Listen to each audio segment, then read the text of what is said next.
Welcome to my kitchen. আজ পৌষ পার্বণ,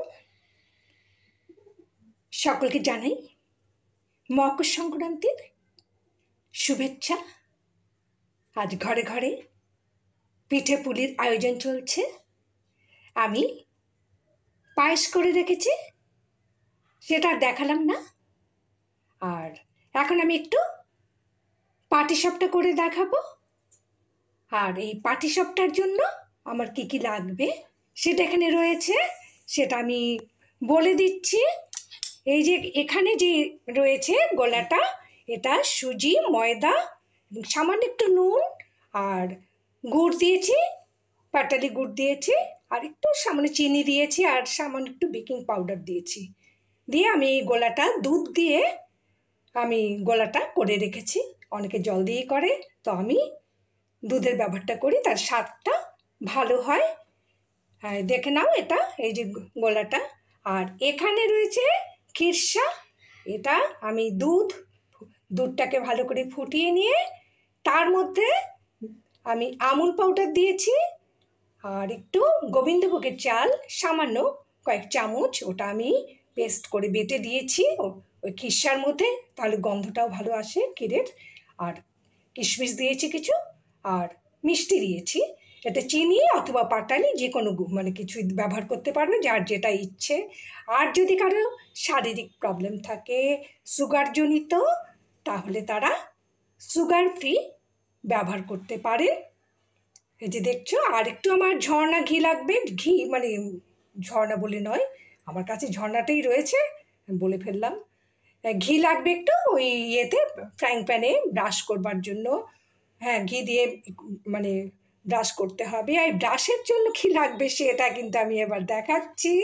এই যে দেখো, এটা অনেক পুরনো দিনের, আমাদের মা ঠাকুমা এটা সবাই ব্যবহার করতেন তখনকার দিনে। তো এখন ব্রাশ চালু হয়নি, তো আমি যখন পিঠাই বানাচ্ছি তখন আমি এই পুরনো দিনের এই প্রথাটাই চালু রাখলাম। আমি বেগুন দিয়েই করব, বেগুন দিয়ে ব্রাশ করব। তোমরা দেখবে, আমি একটু শুরু করব। একটু ব্রাশ করে নিচ্ছি ঘি দিয়ে। এবার গোলাটা দেব, ছোট বড় নানা সাইজে যে যেমন খুশি করতে পারো। আমি এক হাতা দিলাম।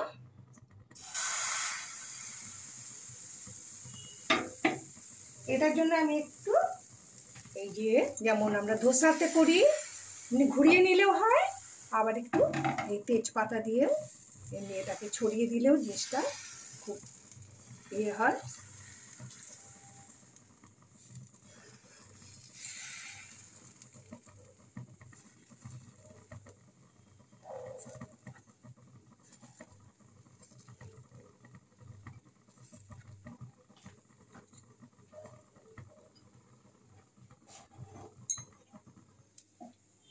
এই যে দেখো হচ্ছে এটা।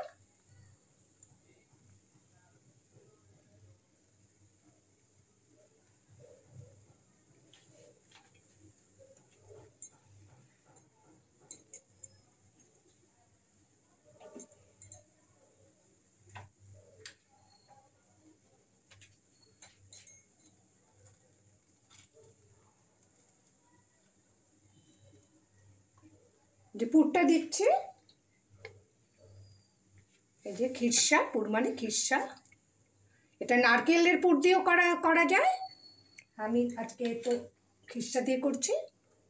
আমি আমার চ্যানেলে আরও অনেক ভিডিও রয়েছে, আমি কবিতাই শুধু বলি না, রান্নার ভিডিও অনেক রয়েছে, ওখানেও পাটিসাপটার ভিডিও আমি আগে দিয়েছি। এই দেখো, চট করে উঠেও গেল। এই দেখো, এইভাবে একটা একটা করে নিতে হবে পিঠে। আর এই পিঠেগুলো তো খুব সুস্বাদু, গন্ধ সুন্দর বেরিয়েছে। সেটা তো আমি বন্ধুদেরকে শোনাতেও পারছি না, কেউ গন্ধের ঘ্রাণ পাবে না, তবে আমি বলছি খুবই সুস্বাদু এই পিঠে। দেখো আমি বানাচ্ছি একটা একটা করে। আমার পিঠে তৈরি হয়ে গেছে, দেখতে পাচ্ছ বন্ধুরা। আজকের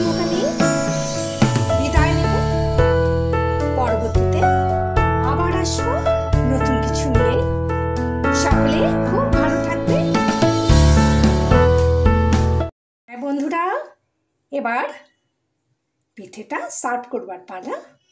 আমি পায়েসের সাথে এই পিঠেটা দিচ্ছি, কারণ পায়েসের সাথে খেতে খুব ভালো লাগে। আর আমার চ্যানেলটি যারা ভালোবেসে এখন আমার সাথে রয়েছে তাদেরকে অসংখ্য ধন্যবাদ।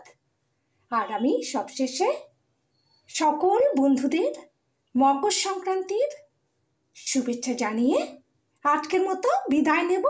পরবর্তীতে আসবো আবার নতুন কিছু নিয়ে। সকলে খুব ভালো থাকবেন। আজকের মতো নমস্কার।